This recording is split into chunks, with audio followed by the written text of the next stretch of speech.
مسجد محبت خان د محبت خان جومات په نوم یاد دا تاریخي جومات زمونږ د ښکلي هیواد پاکستان د خیبر پښتونخوا صوبې زړه د ګلونو ښار پېښور کې په 19مه پیړۍ کې د مغولو دورې حکومت کې جوړ کړی شوی و.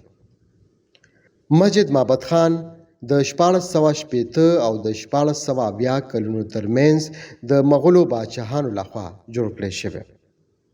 تاریخ لیکي چې کله سیکانو په پېښور یرغل وکړ او په پېښور ښار قبضه شو، نو هغه وخت د مسجد محبت خان جومات دغه دنګې منارې د مسلمانانو قیدیانو د قتلګاه په تور استعمالېدې. د سیکانو دورې حکومت کې بعد د محبت خان جومات د منارونه مسلمانان قیدیان راځوړندولی شول او بیا به پانسي کولی شو. هر ورځ به 15 قیدي مسلمانان د دغه منارونه راځوړندېده او بیا به پانسي کېده.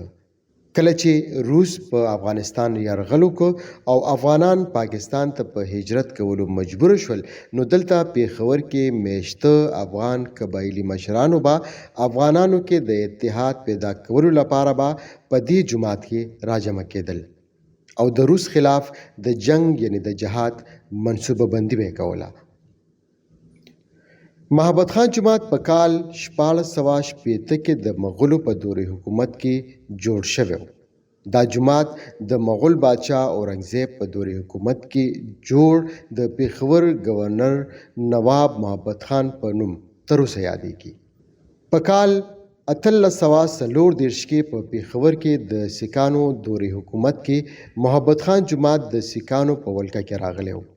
خو چې کله انګریز سامراج په برصغیر پاک و هند قابض شو، نو محبت خان جومات یو ځل بیا د مسلمانانو د عبادت لپاره کولاو کو.